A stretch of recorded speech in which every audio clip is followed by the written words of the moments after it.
नमस्कार, आप सभी का एक बार फिर से स्वागत है हमारे YouTube चैनल रंजना ज्ञान मार्ग में। आप सभी को नवरात्रि के दूसरे दिन की हार्दिक शुभकामनाएं। आइए नवरात्रि के दूसरे दिन सुनते हैं माँ ब्रह्मचारिणी की कथा। नवरात्रि के दूसरे दिन माँ ब्रह्मचारिणी की पूजा की जाती है। इसे तपस्या और साधना की देवी माना जाता है। माँ दुर्गा की नौ शक्ति का दूसरा स्वरूप ब्रह्मचारिणी माता का है। यह ब्रह्मा का वो मतलब तपस्या है। माँ दुर्गा का यह स्वरूप भक्तों और सिद्धों को अनंत फल देने वाला है। इनकी उपासना करने से तप, त्याग, वैराग, सदाचार और संयम में वृद्धि होती है। ब्रह्मचारिणी का अर्थ है तप की चारिणी, यानी तप का आचरण करने वाली। देवी का यह स्वरूप पूर्ण ज्योति में और भव्य है।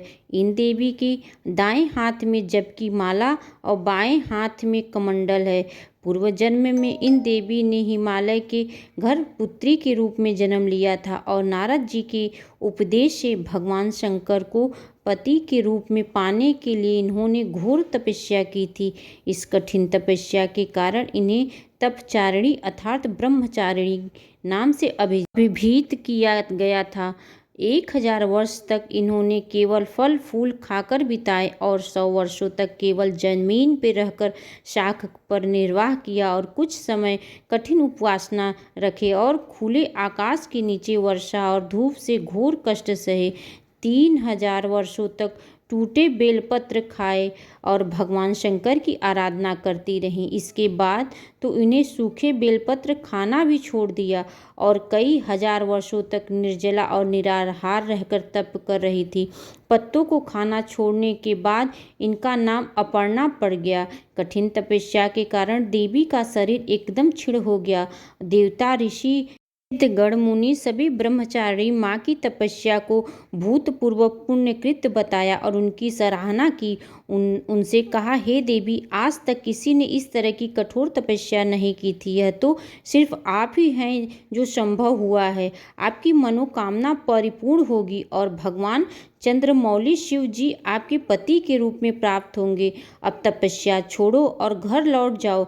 जल्द ही आपके पिता आपको बुलाने आ रहे हैं। देवी की इस कथा का सार यह है कि जीवन में कठिन संघर्षों में भी मन विचलित नहीं करना चाहिए। माँ ब्रह्मचारिणी देवी की कृपा से सर्वसिद्ध प्राप्ति होती है। माँ ब्रह्मचारिणी की पूजा के लिए स्नान करके शुद्ध वस्त्र पहने घर में मंदिर या पूजा स्थान पर माँ की प्रतिमा चित्र स्थापित करें। साथ ही ब्रह्मचारिणी माँ का ध्यान करें। उन्हें चंदन, अक्षत, पुष्प, धूप और नैवेद्य आदि अर्पित करें। माँ को विशेष रूप से सफ़ेद पुष्प और चीनी या शक्कर अर्पित करना शुभ माना गया है। फिर माँ का जप मंत्र करे, स्तुति करे, अर्चना करे या देवी सर्वभूतेषु मातृरूपेण संस्थिता नमस्तस्यै नमस्तस्यै नमस्तस्यै नमो नमः। ब्रह्मचारिणी माता का बीज मंत्र है ओम देवी ब्रह्मचारिणी नमः। माता का शक्ति समृद्ध मंत्र है ओम ह्रीं श्रीं अंबिकाय। माँ ब्रह्मचारिणी को कमल का फूल चढ़ाना बहुत ही शुभ माना जाता है। कहते हैं कि माँ ब्रह्मचारिणी को यह फूल अर्पित करने से ज्ञान की प्राप्ति होती है। ब्रह्मचारिणी को शक्कर का भोग लगाने से व्यक्ति को आयु में वृद्धि और अच्छा स्वास्थ्य प्राप्त होता है।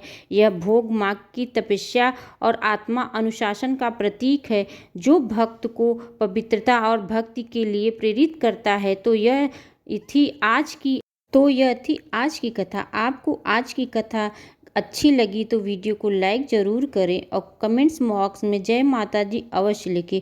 अभी आप मेरे चैनल को सब्सक्राइब नहीं किया है तो अभी से सब्सक्राइब कर लें और दोस्तों को शेयर करना ना भूलें। माता रानी की कृपा आप पे, आपके परिवार पे सदा बनी रहे। दोस्तों, वीडियो को अंत तक देखने के लिए आप सबको दिल से धन्यवाद। जय माता दी।